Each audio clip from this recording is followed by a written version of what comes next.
How to change your key fob battery. Presented by Keyless Entry Remote Incorporated.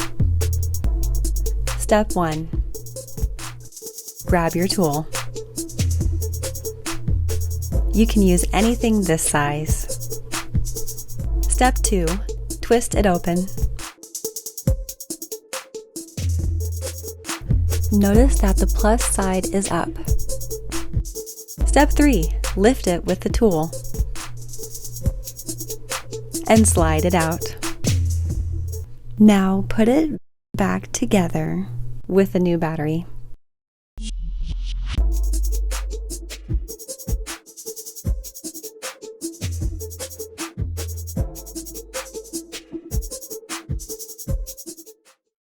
If you found this video helpful, please like and subscribe. That way, next time you need a new key fob, you'll know where to go. Keyless Entry Remote Incorporated, we're here for you.